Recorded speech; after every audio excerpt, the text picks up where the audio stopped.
हमारे जो 7 चक्रास हैं जैसे योगिक फिलॉसफी में और ग्लैंड्स मॉडर्न साइंस में, इनका आपस में कोई कनेक्शन है?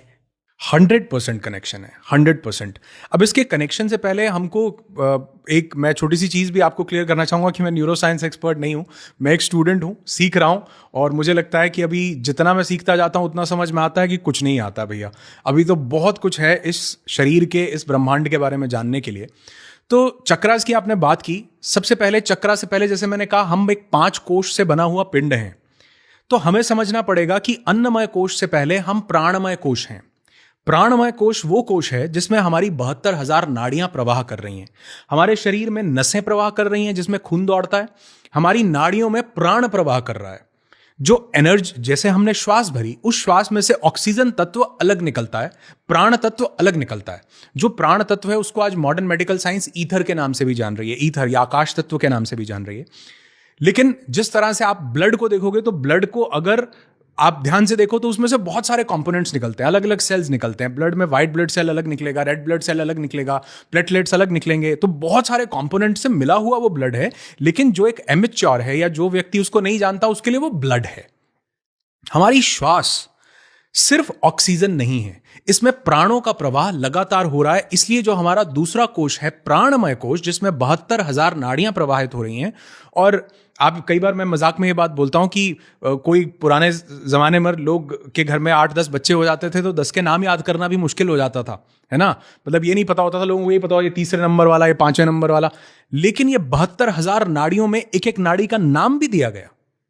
सिर्फ ये इड़ा, पिंगला, सुषुम्ना नहीं है, उसके अलावा यहां से गांधारी प्रवाहित हो रही है, यहां से हस्तजिह्वा प्रवाहित हो रही है, उसके बाद पुषा प्रवाहित हो रही है, उसके बाद जो है अश्विनी प्रवाहित हो रही है। तो 72,000 की 72,000 नाड़ियों के नाम हैं बकायदा, उनकी लोकेशंस हैं, उनके काम हैं। और इसी को ही चाइनीज मेडिसिन ने डिस्कवर किया एज मेरिडियंस, मेरिडियन पॉइंट्स, जिनके ऊपर वो अपनी एक्यूपंक्चर साइंस के बारे में भी बात करते हैं कि शरीर में बहुत जगह हमारा एनर्जी ब्लॉकेज होता है, तो निडल से हल्का सा पंचर करके उस एनर्जी को दोबारा से रेगुलेट और प्रवाहित किया जा सकता है।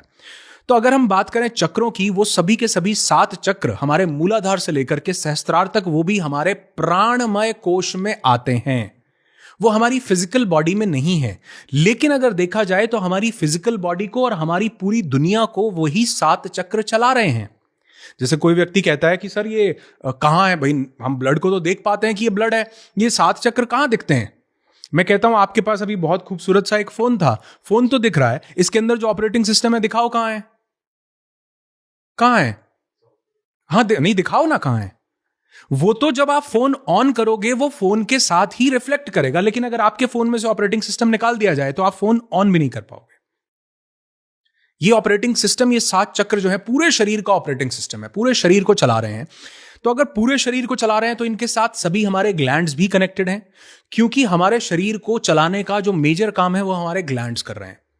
हर एक ग्लैंड कुछ हार्मोन रिलीज करता है, और ये हार्मोन्स हम कैसा फील करेंगे, हम कैसा एक्ट करेंगे, हम कैसा बात करेंगे, हम कैसा काम करेंगे जिंदगी में, ये सभी ग्लैंड्स डिसाइड करते हैं।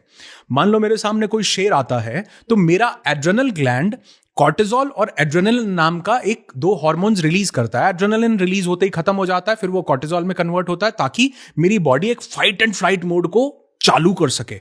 अगर मेरे सामने से कोई ट्रेन आ रही है और मेरा fight and flight mode activate नहीं हुआ, या तो लड़ो या भागो, अगर दोनों ही एक्टिवेट नहीं हुए तो क्या होगा? Happy birthday to you. तो ग्लैंड्स बड़ा इंपॉर्टेंट रोल प्ले कर रहे हैं कि ये जो हार्मोन्स रिलीज कर रहे हैं उसके बेसिस पर हमारी बॉडी डिसाइड करती है कि क्या करना है। और ये जो ग्लैंड्स हैं, ये इस फिजिकल बॉडी का एक पार्ट है।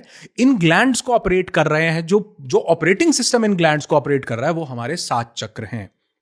जैसा हमारा मूलाधार है, वैसे ही आप देखोगे कि हमारे जो रिप्रोडक्टिव ग्लैंड्स हैं, हमारी मेल्स में टेस्टीज हैं, फीमेल में ओवरीज हैं, वो उससे कनेक्टेड हैं। ठीक जैसे जैसे हम ऊपर बढ़ते जाते हैं, उसके ऊपर जो है हमारा एड्रेनल ग्लैंड आता है, जो किडनी, दोनों किडनीज के ठीक ऊपर हमारे सिचुएटेड आते हैं। उसके ऊपर हमारा हार्ट चक्र आता है, जो कि हमारा थाइमस ग्लैंड को रिप्रेजेंट करता है। हमारा thymus is a powerful gland. उसके बाद हमारा थायराइड ग्लैंड, उसके बाद हमारा पिट्यूटरी ग्लैंड, उसके बाद हमारा पिनियल ग्लैंड, जो कि हमारे सहस्त्रार चक्र से लेके मूलाधार तक कनेक्टेड है। ये कोइंसिडेंस तो नहीं हो सकता कि हर एक चक्र के साथ एक ग्लैंड एसोसिएटेड है।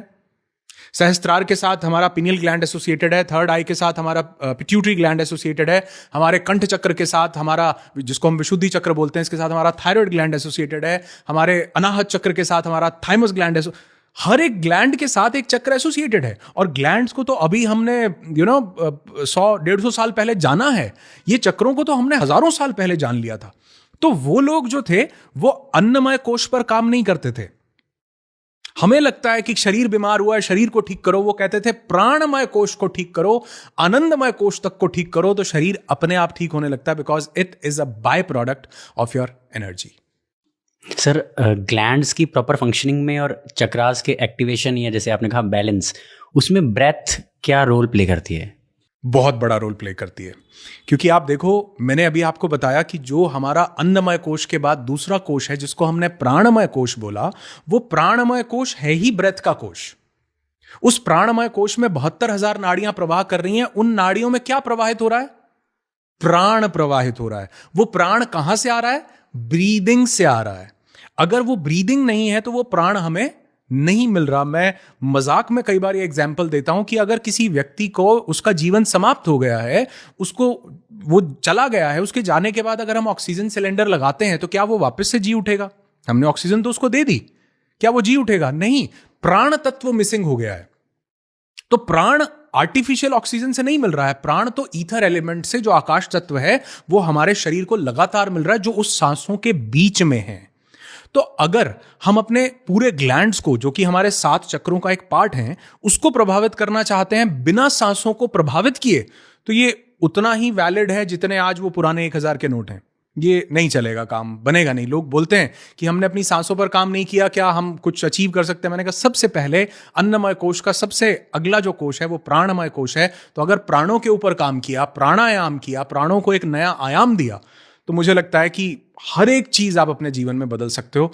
न सिर्फ बीमारियां ठीक कर सकते हो, बल्कि लाइफ के हर एक एस्पेक्ट को, जो आउटर लेवल पर भी हमको लगता है कि ये तो बाहर की चीज है, ये दूसरे लोग हैं, ये मेरा भाई है, दोस्त है, हस्बैंड है, वाइफ है, उन तक को भी आप प्रभावित करते हो जब आप अपने प्राणों को बदल लेते हो। सर, जब आजकल किसी के, हमारे कल्चर में, संस्कार में ऐसा है कि लंबी आयु का आशीर्वाद दिया जाता है, तो दीर्घायु भव। तो लॉन्जेविटी की अगर हम बात करें, ब्रेथ उससे कैसे कनेक्टेड है? जैसे एक डॉक्टर श्वेता आधातिया हैं, न्यूरो साइंटिस्ट हैं, वो हमारे शो पे आई थी, तो उन्होंने शेयर किया था कि कुत्ता जो है वो पैंटिंग करता है, जोर जोर से सांस लेता है, तो फ्रीक्वेंसी बहुत ज़्यादा है, 10-12 साल जीता है।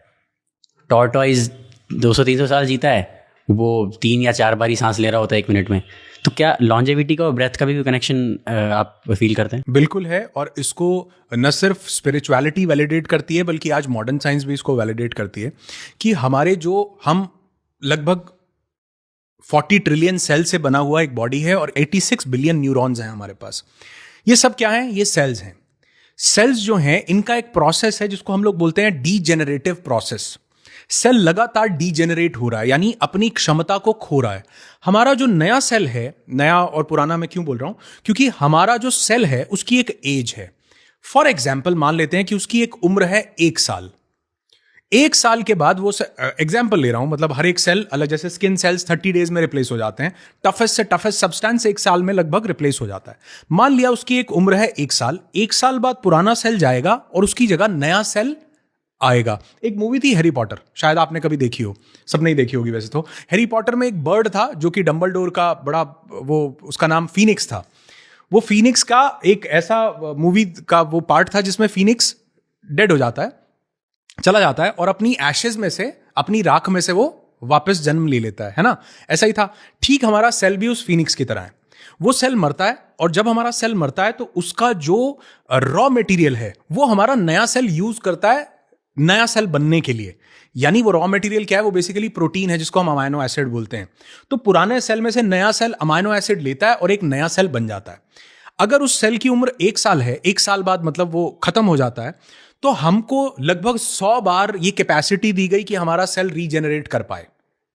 100 बार, यानी हम 100 साल तक जीने के लिए बने हैं, स्पेसिफिकली अगर ये बात करें तो तो एक बार जब वो सेल डीजेनरेट होकर दोबारा से आता है तो उसकी 1% कैपेसिटी कम हो जाती है। लेमन टर्म्स में बोल रहा हूं, इसको साइंटिफिक बोलेंगे तो समझ में नहीं आएगा।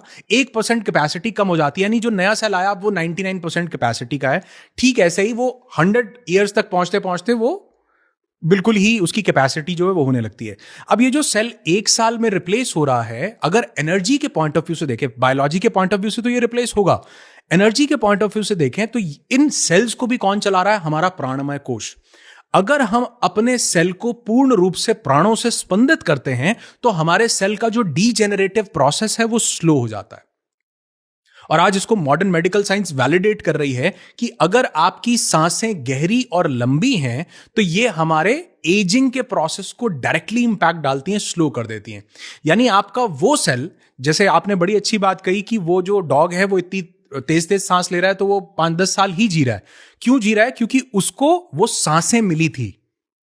हमको भी सांसें मिली हैं। क्यों मिली हैं? अगर आप सेल्स को देखो बायोलॉजी के हिसाब से तो हमको सेल्स मिले हैं, लेकिन वो सेल्स किससे ऑपरेट हो रहे हैं? हमारी सांसों से ऑपरेट हो रहे हैं। तो अगर हमने अपनी सांसों को गहरा किया तो वही एक सेल, जो एक एग्जांपल लेते हैं, वो सेल 100 सांस लेने के लिए बना था, 100 सांस। अब वो 100 सांस हम चाहें तो एक दिन में पूरी कर लें, या वो हम उसको गहरी करें तो वो हम 5 दिन चला लें। तो अगर हमने वो 100 सांसों को गहरा किया तो हमारे सेल का उम्र नहीं मिली थी, उम्र नहीं थी, क्योंकि जो पूरा यूनिवर्स है ये टाइम और स्पेस के कॉन्सेप्ट से परे की चीज है। यहां पर टाइम नहीं मिला किसी को भी कि इतना टाइम है, टाइम है ही नहीं यहां पर। 5th डिमेंशन की अगर हम साइंटिफिक प्रोस्पेक्टिव से बात करें तो there is no time, there is no space, there is only consciousness. तो अगर उसको उम्र मिली थी तो वो इस रेल्म में फिट नहीं होता है। उसको मिली थी सांसें। अब वो सांसें उसने 10 दिन चलाई या वो सांसें उसने 1 साल चलाई, ये इस बात पर डिपेंड करेगा कि वो कितना समय जिएगा। तो हम अपने एजिंग के प्रोसेस को स्लो कर सकते हैं, लॉन्जेविटी को बढ़ा सकते हैं, हमारी भी जो उम्र है वो भी हेल्दी वाली बढ़ सकती है। क्योंकि मैंने लोगों को देखा है, लोग 70-70, 80-80 साल की उम्र में भी यंग फील करने लगते हैं अगर वो टाइम से उस ब्रेथ वर्क को, उन प्रैक्टिसेस को, प्राणायाम को और बहुत सारी चीजों को शुरू करते हैं। तो definitely longevity is directly related to your breath. अगर आप अपने प्राणों को स्पंदित करें तो न सिर्फ हेल्दी वाली आयु लंबी हो सकती है बल्कि स्वास्थ्य भी मिल सकता है।